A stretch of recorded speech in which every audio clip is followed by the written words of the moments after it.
Yeah, I'm at a canyon lake today in the Superstition Mountains.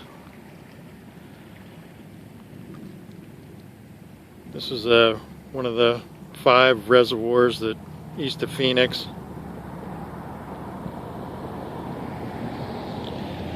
Supplies Phoenix with part of its water. That's 4 peaks out there. That's about an 8,000 foot peak. That's a whole nother wilderness area. Yeah, this lake has a lot of boats on it in the summertime. Water's still pretty cold at this point. This is the Canyon Lake Marina. We have a little restaurant and lounge here. They do boat rides out of here. There's the marina. And there's a beach down there that is really full in the summertime. That's looking down the lake towards the dam. Those cliffs are probably 800-900 feet high at least. Really cold, clear water here. It's all runoff from the mountains up north.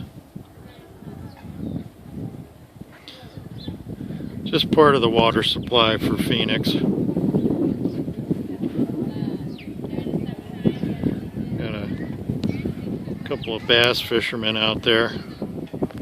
Evidently fishing is pretty good here. I've never done it.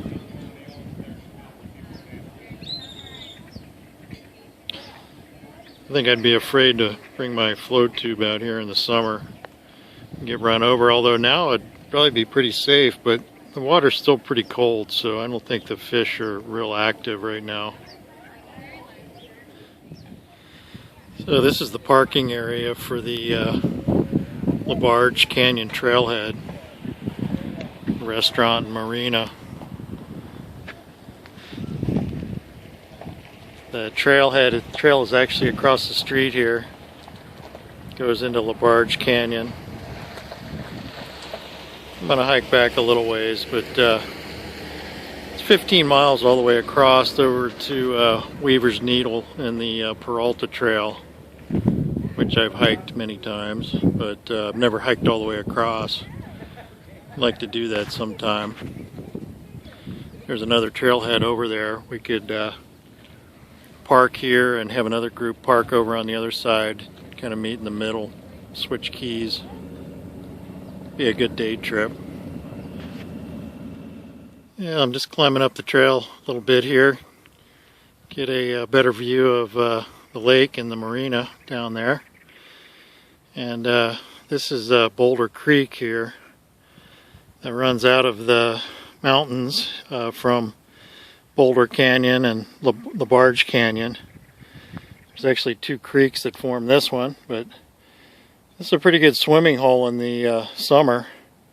If you can hike back there into the canyon, it turns into a slot canyon with really steep walls, and it's kind of hard to get in and out of. But I'm on my way up over this ridge line here, and it'll skirt along another ridge and then drop down into La Barge. It's about 1,000 feet down into the canyon. I'm not going to go into the canyon though. Just going to get some pictures above. It's a pretty good view from up there. Alright, onward we go. Alright, welcome to the Superstition Wilderness. This is the boundary line here to the wilderness area. There's the canyon back there, and Weaver's Needle is that big monolith you see. It's probably 1,000 feet tall. It was formed from volcanic ash.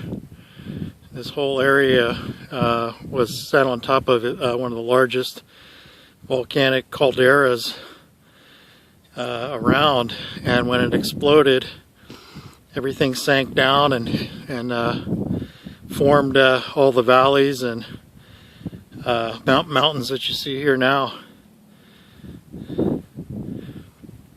I've only been hiking about 20 minutes from the parking lot, but you can see the canyon from here. Really nice view, and That's looking down into Boulder Creek again. There's the Slot Canyon over there where it gets pretty narrow, but then it opens up again and goes into the Barge Canyon, which is further up, and you can actually see what they call the barge is these two huge rock formations are kind of attached, and when you get up higher you get a better view that it looks just like a barge, big barge. But the two creeks run on each side of that and then come together to form the Boulder Creek. Almost to the top. Here's a view of the lake. I still got a little ways to go. And then looking north here, that's Four Peaks right there. It's like a 7,800 foot peak there, and that's there's the Four Peaks Wilderness, which is just another huge wilderness area. But the road, this is the Apache Trail, Route 88, that goes up all the way up to Roosevelt Lake. There's the next big lake is Apache Lake, and it's a little bigger than Canyon here, and then Roosevelt is even bigger than both of them. Just a huge lake and a big dam up there too. There's campgrounds up there, and a lot of bass fishermen go up there in the springtime. Like I say, the water's still probably a little too cold, but here's the top of the ridge right there. I just need to go up that trail a little ways. But okay, looking back to the south here is the front range of the Superstition Mountains is right there, and that's probably 5,000 feet. It gets snow on it when we get a good cold storm here in the winter. But I've been to the top of that mountain too. That's a good climb. I don't know if I could do it these days unless I get my ass in shape. About a 45-minute hike for me right now, and I'm at the top. That's looking back down at the lake, of course, and look out here. Those are the McDowell Mountains. That's where I was the other day in Scottsdale. That's pretty far away. And of course, there's Four Peaks. So this is where the trail drops down a bit and then skirts that ridge line over there. You can probably see the trail up on the ridge. So it really doesn't lose much elevation until you get around the corner there, and it goes for a little ways, and then it drops all the way down to the creek, which is a pretty good ways down. So I'm not going to do that today, but I've done that in a day hike before. But I'd like to cross this entire valley sometime, pack a lunch, and hike all the way over to that ridge line just to the right of Weaver's Needle there. That's the Peralta Ridge line. And the trail goes down through the Peralta Canyon down to a parking area, which you can access off the off Highway 60. And that's a beautiful hike. That's about a 4-mile hike with maybe a 1,500 foot elevation gain. Really a nice hike, because when you get to the top you're looking right at Weaver's Needle. This is the whole front range of the Superstition Mountains right there, and just a beautiful area. I mean, one of the largest wilderness areas in the lower 48, right outside of the 5th largest metropolitan area in the country. That's why I like it here. This is a baby saguaro. This is what will turn into a giant saguaro, which some of the big ones are hundreds of years old. But this is a small one, just maybe 4 or 5 feet tall. It doesn't have any arms yet. And here's a larger one that who knows how old that is? Probably older than me. That's old.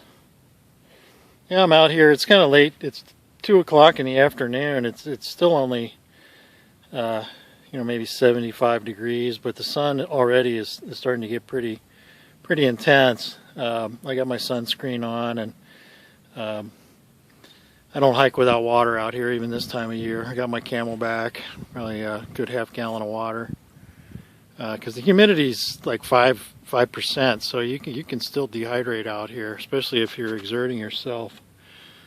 So you got to respect that. I was going to come out earlier, but it was 40 degrees at my house this morning, and I thought if it's 40 there, it's got to be really cold out here. So I waited for the weather to warm up a little bit. So what the heck, I'm on vacation. Well, I've had some time to cool off and changed my shirt, drank some water, and there's nice cool breeze blowing up here now. So I think I'm going to head back down. Alrighty.